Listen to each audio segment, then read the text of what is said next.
અમદાવાદ જિલ્લાના ધોળકા તાલુકાના ગણપતિપુરામાં સંકટચોથ નિમિત્તે ભક્તોની મોટી સંખ્યામાં ભીડ ઉમટી હતી। ધોળકા તાલુકાના ગણપતિપુરામાં મંગળાચોથ એટલે કે અંગારકી સંકટ ચતુર્થીના શુભ દિવસે ગણપતિ દાદાના દર્શનને ભાવિક ભક્તોની ભીડ જામી। ગણપતપુરા ધોળકા શહેરની નજીકમાં આવેલું સુપ્રસિદ્ધ મંદિર છે, જે ધોળકા તાલુકાના કોઠ ગામ પાસે આવેલું છે, જે લોકો ગણેશપુરા, ગણપતિપુરા, ગણપતપુરા, ગણેશ ધોળકા જેવા નામથી ઓળખે છે। આખા ભારતમાં ન જોવા મળતી મૂર્તિ અહીંયા જોવા મળે છે।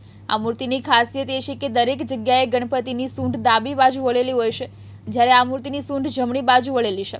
તેમજ એક દંતી અને સ્વયંભૂ પ્રગટ થયેલી મૂર્તિ છે। આ મૂર્તિ 6 ફૂટ ઊંચાઈ ધરાવે છે, સાથે સોનાનો મુકુટ, ગળામાં સોનાનો હાર અને કાનના કુંડળ સાથે સ્વયંભૂ પ્રગટ થયેલા ગણપતિજીની મૂર્તિ ધોળકાના કોઠ ગણેશપુરામાં બિરાજમાન છે। ત્યારે સંકટચોથ નિમિત્તે ગણેશજીના દર્શન માટે ખૂબ જ મોટી સંખ્યામાં ભાવિક ભક્તોની ભીડ જોવા મળી હતી અને ભક્તોએ મહાપ્રસાદ લઈ ધન્યતા અનુભવી હતી। મારું નામ છે હેમાંગભાઈ યોગેશભાઈ અધ્યારુ।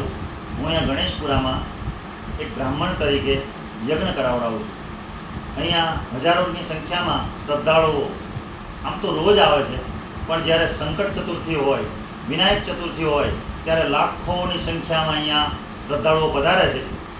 ઓલ વર્લ્ડમાં જમણી સૂંઢના સ્વયંભૂ પ્રાગટ્ય દેવ વન એન્ડ ઓનલી એક જ છે અહીંયા, કોઠ ગણેશપુરા જેને કહેવામાં આવે છે ત્યાં। અહીંયા સ્વયંભૂ પ્રાગટ્ય છે।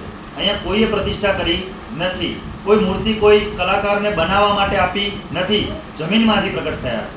અહીંયાથી થોડાક કિલોમીટર દૂર હાથેલ નામનો સીમાડો હતો, જેમાં એક ખેડૂત ખોદકામ કરતો હતો।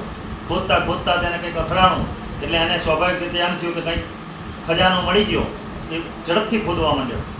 પણ પછી જોયું તો મહાખજાનો આ વિનાયક દેવ સ્વયંભૂ પ્રગટ થયા અને બધાને દર્શન આપ્યા। આજુબાજુના 3 ગામ વચ્ચેનો સીમાડો હતો, 3 ગામના લોકો આવ્યા। એ વખતે સોશિયલ મીડિયા નહોતું આટલું બધું, પણ જેમ જેમ ખબર પડી એમ બધા માણસો ત્યાં દર્શન કરવા માટે આવ્યા અને 3 ગામ વચ્ચે વિવાદ થયો કે અમારા ગામમાં લઈ જઈએ, આ મૂર્તિને પ્રતિષ્ઠિત કરીએ, અમારા ગામમાં લઈ જઈએ। પછી બધા ડાયા માણસોએ ભેગા થઈને સમજાવ્યું કે ભાઈ વિવાદ ના કરશો, દાદા પ્રગટ થયા છે તો આપણે એમની પૂજન અર્ચન પહેલાં કરીએ। બ્રાહ્મણોને બોલાયા, અભિષેક કર્યા, પંચામૃતથી સ્નાન કરાવડાયું, ચોખ્ખા ઘીના સિંદૂરનો ચોળો લગાડી અને દાદાને સુશોભિત કર્યા, હોમ હવન કર્યા અને પછી બધાએ બેસી નક્કી કર્યું કે આપણે આપણી મરજી પ્રમાણે નહીં, પણ દાદાને જ્યાં બેસવું હોય ત્યાં એ બેસશે, આપણે એમના ઉપર છોડી દઈએ છીએ। 12 ગામથી 2 બળદ મગાયા, કેમ કે જે ગામના બળદ હોય એ જ ગામમાં જાય, એટલે બળદ મગાવી અને કાચા પૈડાના ગાડામાં દાદાને મૂર્તિને બિરાજમાન કરવામાં આવી અને છૂટા મૂકી દીધા।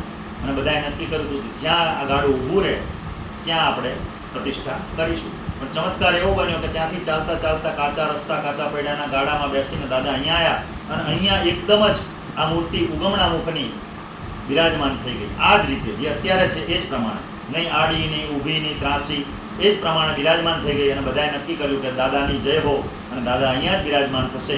પછી અમારા ઠાકોર સાહેબ, એ સમયના રાજા, એમણે અહીંયા મંદિર બનાવી દીધું। પછી શ્રદ્ધાળુઓને ભીડ વધતી ગઈ। ચમત્કાર તો અનેક છે। એક વખત પૂજારીજી જ્યારે સિંદૂરનો ચોળો ઉખાડતા હતા, ચમચી કે કંઈક લઈને ઉખાડતા હશે, તો જૂનો ચોળો ઉખાડી અને નવો ચોળો કરતા હતા। એ વખતે દાદાના પગમાંથી બ્લડ નીકળ્યું, લોહી, જેમ માણસને નીકળે એવું લોહીની ધારા થઈ। અને એ વખતે મારા કોર્ટમાંથી વૈદ્યરાજને બોલાયા અને જેમ માણસને ટ્રીટમેન્ટ કરે એવી રીતે 5-7 દિવસ દાદાની ટ્રીટમેન્ટ કરી, માણસને રૂજ આવે એવી રૂજ આવી। ત્યારબાદ અમારા આટલા વિસ્તારમાં વરસાદનો દુષ્કાળ ક્યારે પડ્યો નથી। જ્યારે વરસાદ ના આવે ને તો બધું ગામ ભેગું થઈને અહીંયા દાદાને પ્રાર્થના કરે અને દાદાએ અમને અત્યારે હાલની તારીખ સુધી આપ્યો છે અને આપ્યો જ છે। એવો અનેરો મહિમા છે। વિદ્યાર્થી લપ્તે વિદ્યામ, ધનાર્થી લપ્તે ધનમ, પુત્રાર્થી લપ્તે પુત્રાન ને મોક્ષાર્થી લપ્તે ગતિ। એનો અર્થ એ થાય છે કે કોઈ ભણવામાં નપાસ થતું હોય તો એને વિદ્યા પ્રાપ્ત કરાવે છે। 10મામાં ફેલ થયેલા અમારા અત્યારના હાલના દાખલા છે કે કલેક્ટર, મામલતદાર બની બેઠેલા છે, એવી વિદ્યા દાદાએ પ્રાપ્ત કરાવી છે। જેને 60 વર્ષે દીકરા આપેલાના દાખલા છે આ દાદાના। 60 વર્ષની ઉંમર થઈ ગઈ હોય, સંતાન ના હોય, આ દાદાની બાધા રાખીને સંતાન પ્રાપ્ત થાય છે અને ધનની પણ પ્રાપ્તિ કરાવડાવે છે અને અંતે મોક્ષ ગતિની પણ પ્રાપ્તિ કરાવડાવે છે। એવો આનો મહિમા છે દાદાનો। જય ગજાનન। ગોયલ સોહેલ કુમાર, દિવ્યાંગ ન્યૂઝ, અમદાવાદ।